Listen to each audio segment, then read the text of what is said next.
여러분 잘 지내고 있죠? 오늘 요한계시록 8장 말씀 우리 같이 묵상하겠습니다.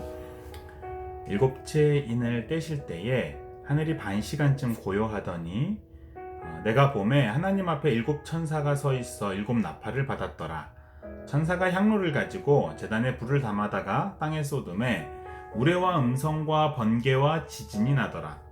첫째 천사가 나팔을 부니 피 섞인 우박과 불이 나와서 땅에 쏟아짐에 땅의 3분의 1이 타버리고 수목의 3분의 1이 타버리고 각종 푸른 풀도 타버렸더라. 내가 또 보고 들으니 공중에 날아가는 독수리가 큰 소리로 이르되 땅에 사는 자들에게 화가 있으리니 이는 새 천사들이 불어야 할 나팔 소리가 남아 있음이로다 하더라. 아멘. 요한계시록 8장은 하나님의 종말론적인 대심판 때에 일어날 사건을 보여줍니다.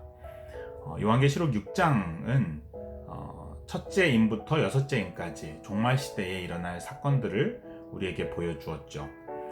종말시대는 예수님이 이 땅에 처음 오실 때부터 다시 오실 때까지 일어나는 모든 역사를 가리킵니다. 그리고 요한계시록 7장은 그 종말시대에 하나님께 선택하신 14만 4천 명의 하나님의 인침받은 백성들을 보여줍니다. 하나님은 종말시대에 자기 백성들을 구별시키시고 최후의 심판 때에 하나님의 백성들을 구원하시죠. 그들 중에 우리가 있습니다. 그리고 요한계시록 8장은 하나님의 종말론적인 대심판을 우리에게 보여줍니다. 요한계시록 8장에 나오는 하나님의 대심판은 예수님께서 다시 오실 때에 이 땅에서 벌어질 최후의 대심판을 가리키기도 하고요. 동시에 이 세상은 끊임없이 하나님의 심판을 받을 것이라는 것을 우리에게 보여주기도 합니다. 요한계시록 6장에서 여섯 번째 인이 떨어질 때에 사람들은 하나님의 심판을 인식하고 두려워했습니다. 누가 하나님의 진노에서 우리를 구원하리요? 라고 탄식을 했죠. 근데 요한계시록 8장에서 일곱째 인이 떨어질 때에 그 하나님의 심판에 대한 두려움은 더욱 가중이 되고 있습니다. 이 세상을 향한 하나님의 심판은 매우 크고 준엄하기 때문이죠. 우리는 요한계시록 8장에서 크게 세 가지를 살펴볼 수 있습니다. 첫 번째는 성도들의 기도로 하나님의 심판이 시작된다는 겁니다. 일곱 번째 인이 떨어질 때에 천사가 금 향로를 가지고 하나님의 제단으로 올라갑니다. 금 향로에는 성도들의 기도가 담겨 있었습니다. 성도들은 이 땅에서 세상의 악행을 하나님께 고발하고 하나님의 심판을 구하며 하나님의 도우심을 구하는 기도를 올렸습니다. 그러한 성도들의 기도가 하나님께 올라가자 천사는 제단에 불을 가지고 땅에다 쏟았습니다. 그래서 하나님의 대재앙이, 대심판이 시작된 거죠. 세상을 향한 하나님의 심판은 성도들의 기도로 시작됩니다. 성도들이 기도할 때에 하나님은 그 기도를 들으시고 세상을 심판하십니다. 우리는 세상의 악행을 바라보면서 세상과 대항하여 싸울 필요가 없습니다. 우리가 세상을 심판하려 하지 않아야 합니다. 성경은 도리어 성도를 미워하고 핍박하는 자들을 축복하라고 말합니다. 왜냐하면 심판은 하나님께 달려있기 때문에 그렇죠. 악행하는 자들의 머리 위에 숯불을 쌓아놓는 일이 그들을 축복하며 사랑하는 겁니다. 원수까지 사랑하는 것은 악행하는 자들을 옹호하기 위해서가 아니라 그들의 회개를 촉구하며 동시에 그들의 심판을 가중시키는 일입니다. 종말의 시대에 우리가 악한 세상을 바라보며 해야 될 일은 하나님께 기도하는 겁니다. 세상의 악행을 하나님께 고발하며 하나님의 심판을 구하는 기도를 해야 되는 거죠. 우리의 기도가 하늘에 닿아서 하나님의 때가 차면 하나님께서 이 악한 세상을 향하여 엄청난 심판을 쏟아 부으실 겁니다. 그 하나님의 심판의 나팔이 울리겠죠. 두 번째로 그 하나님의 심판의 나팔이 울릴 때에 온 세상은 무기력하게 무너진다는 겁니다. 하나님의 종말론적인 대심판은 일곱 나팔이 울리면서 시작이 됩니다. 첫 번째 나팔이 울릴 때에 땅의 3분의 1, 수목의 3분의 1이 타버립니다. 둘째 나팔을 불 때에 바다의 3분의 1이 피가 됩니다. 셋째 나팔을 불 때에 강들의 3분의 1이 쓴물이 되어서 생물들이 죽게 됩니다. 넷째 나팔을 불 때에 해의 3분의 1, 달의 3분의 1, 별의 3분의 1이 어두워집니다.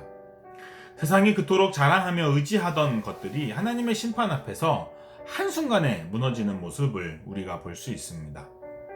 이것은 종말의 시대 어떤 특정한 시점에 특정한 사건을 말하는 것은 아닙니다. 요한계시록은 노스트라다무스의 예언처럼 미래에 일어날 어떤 특별한 사건을 예언하는 성경이 아닙니다. 이것은 하나님의 심판의 준엄함을 우리에게 보여주는 거죠. 예수님께서 다시 오실 때에 온 땅이 이렇게 심판당할 겁니다. 종말의 시대의 그 초대교회로부터 지금 오늘 이 시간까지 이 땅을 향한 하나님의 심판은 반복되었고 더욱 가중되고 있습니다.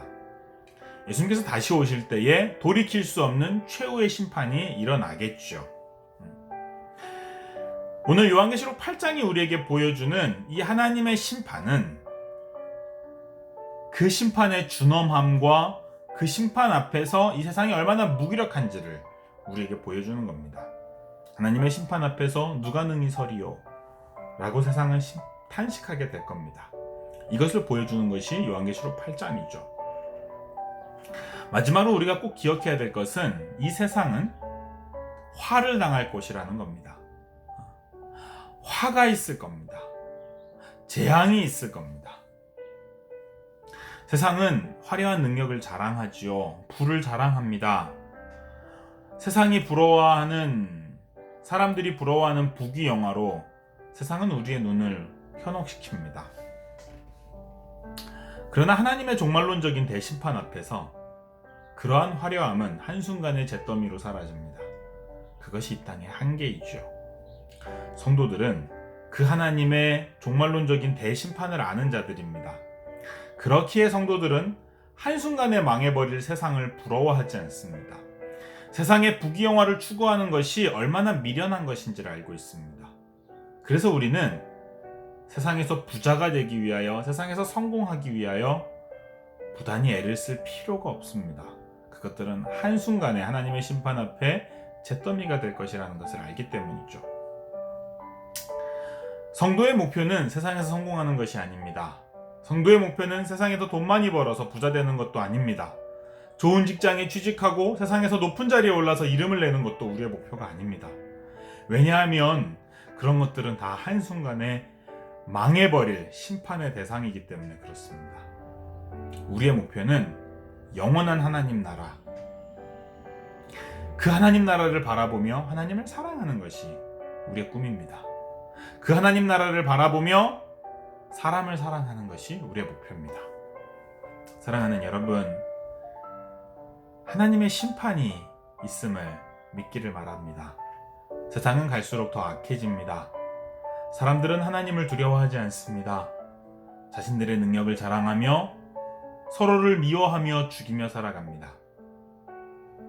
세상이 화려해 보이지만, 강해 보이지만 인간의 능력들은 하나님의 심판 앞에서 한순간에 무너집니다.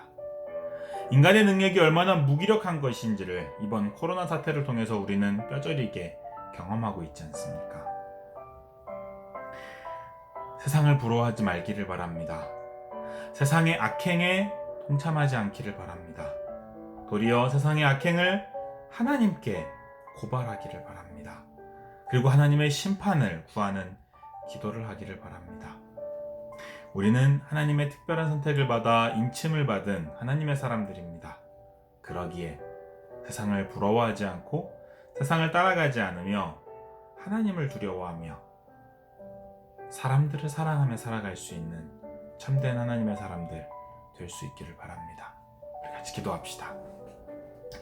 하나님 아버지, 하나님의 심판이 있음을 잊지 않게 하여 주옵소서. 이 세상을 심판하시는 하나님의 심판을 기억하게 하여 주옵소서. 심판받을 세상을 부러워하지 않게 하여 주시고 심판받을 세상을 따라가지 않도록 은혜를 허락하여 주옵소서. 세상을 분별할 수 있는 지혜를 우리에게 허락하여 주시고 진리를 따르며 선을 따를 수 있는 참된 그리스도인들 될 수 있도록 은혜를 허락하여 주옵소서. 하나님 아버지, 이 세상이 하나님을 멸시합니다. 하나님을 두려워하지 않습니다. 하나님을 사랑하지 않습니다. 인간들이 악하여서 자신들의 능력을 자랑하며 하나님 앞에 심판받을 부와 명예를 드높이고 있습니다. 하나님 아버지, 이 악한 세상을 심판하여 주옵소서. 하나님이 크신 분임을 우리 가운데 나타내 주시고, 우리 인간들이 하나님 앞에서 얼마나 보잘것없는 존재인지를 나타내 주옵소서. 주께서 우리와 함께 하시기를 원합니다. 성도들을 다스려 주옵시고 성도들을 보호하여 주옵소서. 거룩하신 우리 주 예수님의 이름으로 기도합니다. 아멘.